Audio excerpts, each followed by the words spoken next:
Hey guys, this is the video for topic 1, lesson 1, fluently adding and subtracting and multiplying decimals. So today what we're going to focus on is placement of the decimal in addition and subtraction problems, placement and movement of decimal in multiplication problems, and annexing zeros. So annexing zeros is when you add a zero into your problem to help you move from place value to place value. Some people might tell you that it's called a placeholder. I don't like that term. It's really to show you that you're moving from one place value to the next. All right, so let's go ahead and get started. The first example here we have says Kim and Martin swam 50 meters. Martin took 26 hundredths longer than Kim. What was Martin's time in the race? So, what I want to point out to you here is that we have this nice, beautiful little place value chart. And I hope you also notice that when I read this number right here, this value, I didn't say 0.26 because when I say 0.26, it doesn't really tell me much about the quantity or the value of the number. I said 26 hundredths. And the place value chart over here kind of helps me to know how to read that number and what the number actually means. So it says that we are going to practice adding decimals because he's taking longer than Kim's time. So let's start off by putting Kim's time in there. And if you can see over here in the little pool area, we can see that Kim's time is 50 and 9 tenths. So we'll put 50 and 9 tenths. Okay, and then we're going to add in Martin's time, which is a little bit longer. So we're going to add that, and he is 26 hundredths longer. Okay, now right here we have nothing. What can we do to help us visualize what should be happening here? We can add a zero. And then we'll just go ahead and add these bad boys together. 0 and 6 makes 6. 9 and 2 makes 11. I like to do my regrouping on the tally bar here because there's been some studies that show that when children, like you guys, add and put your regrouping over here, your eyes don't track and sometimes don't add them on. So you'll see me putting your adding and regrouping over here. Okay, so 0 and 1 is 1, and 5 and 0 is 5. So we can find out that Martin's time, and whenever we have a worded question, we should have a worded answer. So it says, what was Martin's time in the race? Martin's time in the race was 51 and 16 hundredths seconds. And there we have a beautiful complete sentence that answers the question fully.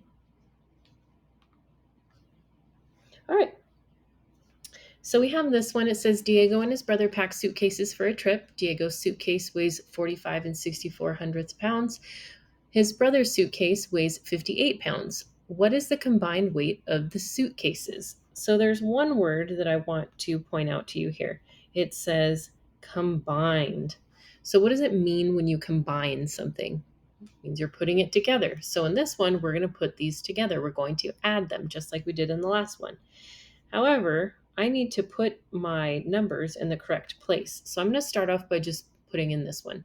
Because we're adding is commutative, so you can add in either direction. So it doesn't matter which one goes first. So I'm going to go ahead and put in this one. So I know it's 45 and 64 hundredths. And then I need to put in 58 pounds. But 58 pounds doesn't have a decimal. So where should I put it?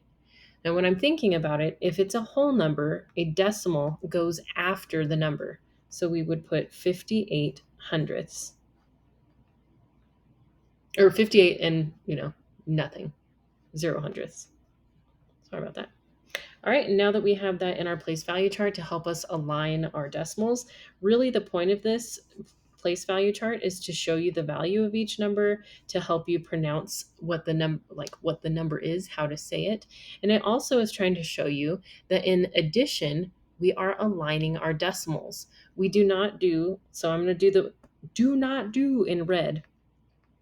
So a lot of the times I see as a teacher people doing this.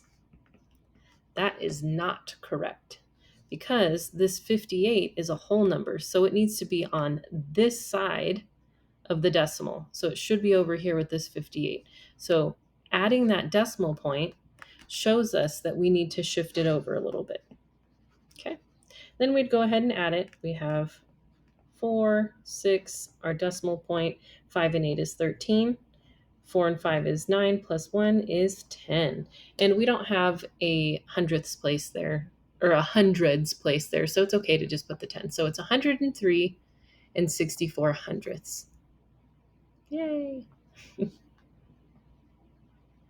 All right, so this one is subtracting decimals. So we are trying to figure out how long someone took in a race. It says Amy ran a race in 20 and 7/10 seconds. Katie finished the race in 258 thousandths. 258 thousandths before Amy. How long did it take for Katie to run the race? So this one, it does matter what order that we're putting it in. We are trying to find the difference between something. So in this one, we have Amy's total. Amy's total is 20 and 7 seconds. So we're going to go ahead and put in 20 and 7/10 seconds. Okay. Now, Katie finished before Amy, so we need to figure out how much faster she went. So we're actually going to subtract that fraction of a second or whatever. So we're going to put 0 and 2, 5, 8. And if you notice here, I'm going to be aligning my decimals. I have some blank spots, so I can go ahead and fill these in. Okay. And then with subtraction, I see that I'm going to have to regroup across zeros because 0 cannot take away 8. 0 cannot take away 5. I mean, it can, we'll have a negative number, but that's not what we want to do. So we're going to go ahead and start regrouping over here. So what I like to do is just completely rewrite that. That should be 6. That would make this a 10. Then I would borrow, and that would become a 9, and this would become a 10. Now we're ready to subtract. Okay, so 10 minus 8 is 2. 9 minus 5 is 4. 6 minus 2 is 4. Bring down your decimal. And then a lot of the times people just go like this and go 0 minus 0. But if we look, we don't even have to do that. We can say 20 minus 0 is 20.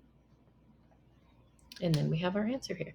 And for the sake of time, I'm not going to write my sentence, but I will always encourage you to write a sentence if it's asking you a question in a worded problem. So it says, how long did Katie take to run the race? We would say it took Katie blah, blah, blah, blah, blah to run the race.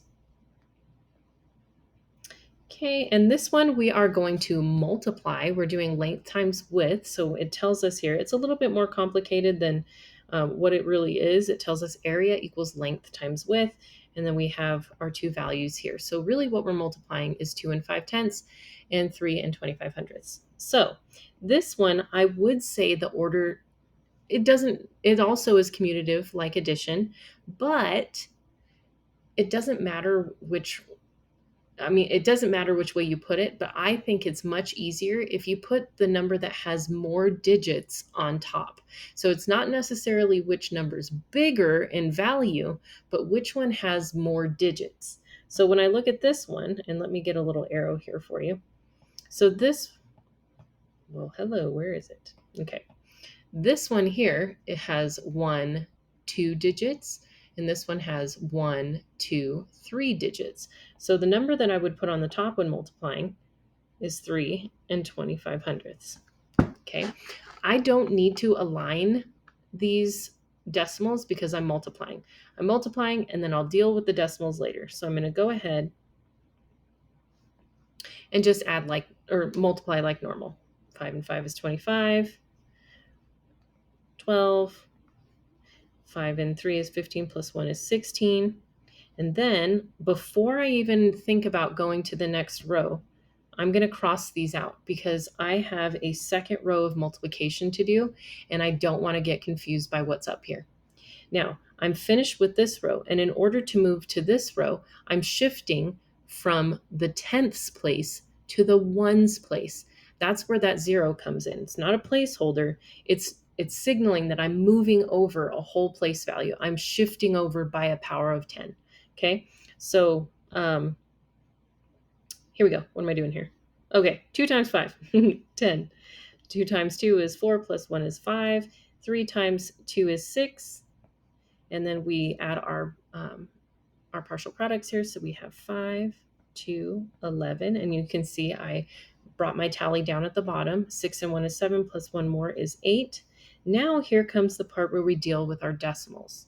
We are going to put as many decimal places as we had in our multiplication problem. So I'm going to scoop 1, 2, 3. So I have a total of 3 places that I need to move. And I'm going to start at the edge of the number and I'm going to shift 1, 2, 3.